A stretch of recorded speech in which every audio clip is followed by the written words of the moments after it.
I am proud to be standing in the freest state in the United States, and then in the symbol of freedom right here at the Freedom Tower in Miami.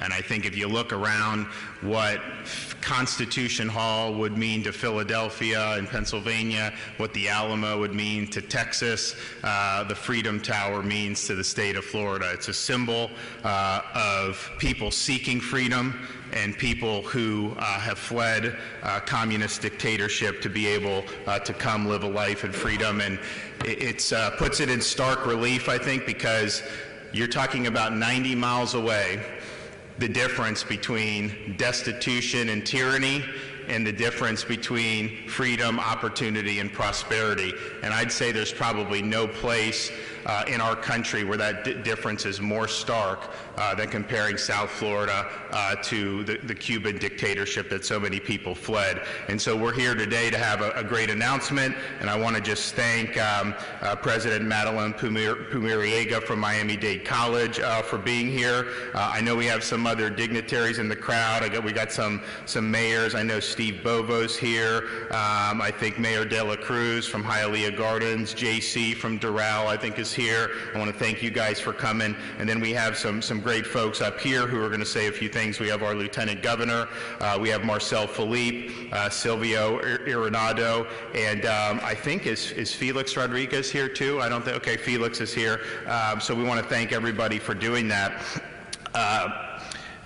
We have, if you look at what's going on right now in the island of Cuba, you've got a lot of people who are standing up and fighting against a brutal dictatorship.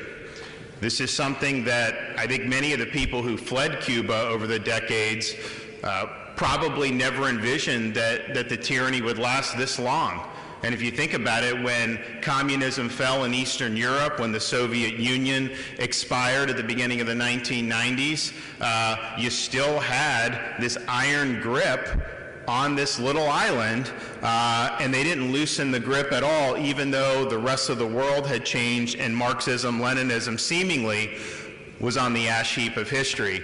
And if you look at now what's going on throughout the Western Hemisphere, the dictatorship in Nicaragua and the sham elections that they're doing there, you look at the destruction of Venezuela and other spots throughout the Western Hemisphere, none of that would be happening if not for this communist regime in Havana. This is the original cancer that has metastasized throughout the Western Hemisphere. And so here we are, a whole generation after the defeat of the Soviet Union, after the collapse of communism in Eastern Europe, and you still have Marxism, totalitarianism with a stranglehold on places in our own Western Hemisphere. We need to do more as a country to stand for people who are standing for freedom. And going back to July, we had opportunities to be able to make an impact. People weren't even asking, really, honestly, very modest requests in terms of what could be done to really make an impact. And to this date, in spite of months and months of people risking their lives, many people have been imprisoned falsely. Many people are being targeted by the regime in Havana. You've had almost no support whatsoever from the Biden administration, and I think that they're missing a historic opportunity to be able to make common cause with people who just want to be able to live in freedom, want to be able to have a voice in the public affairs of their country, and want to move beyond this communist dictatorship. We should all, as free people in the United States, want to see that happen, and we should all want to see the day when we have a free Cuba. So the state of Florida stands with everybody that's taking to the streets, everybody that's protesting, everybody who wants to have a better life, and we will continue to do that. And I only hope that the Biden administration could see fit to provide some support, because so far they've provided none. Today we're here with a great announcement. I'm proud to announce that in my upcoming legislative budget recommendations, we will be providing a $25 million investment in the Freedom Tower to preserve this monument for future generations.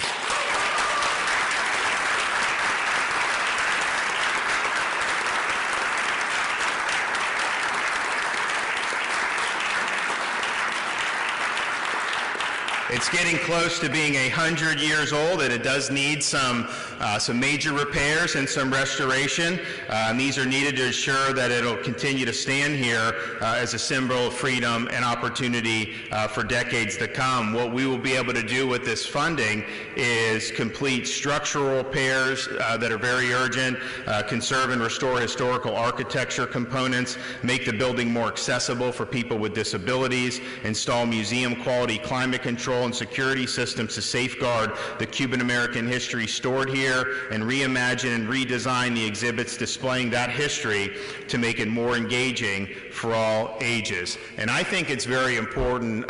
This is one example, but there's other examples. You know, on Veterans Day, I made the point of our World War II veterans are passing from the scene. I mean, we have some, God bless them, but most of them have passed.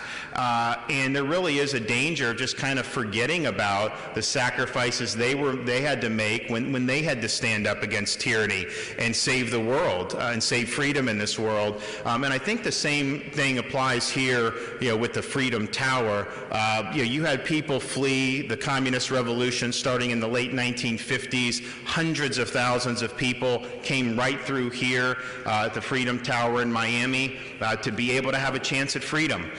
And that's something that we need to make sure that we commemorate, and that we make sure we carry on the legacy of everybody who sought a better life here and were able to really build a tremendous community. And I can tell you, I talk to people all over the country.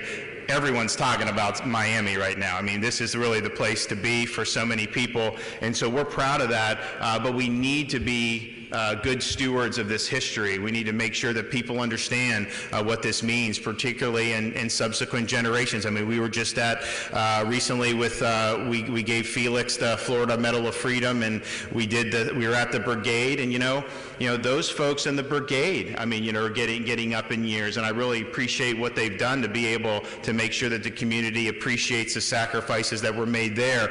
So we think that this is something that is needed now, but we think this is something that we want people looking to this, not just now or tomorrow, but 20 years, 30 years, 50 years down the road, to be able to understand the importance of this Freedom Tower and how huge of an impact this has made to the history of the state of Florida. Because I can tell you, you would not be seeing a lot of what's going on in Miami in terms of the boom if you didn't have so many people that were dedicated to freedom and that really valued it and did not take it for granted.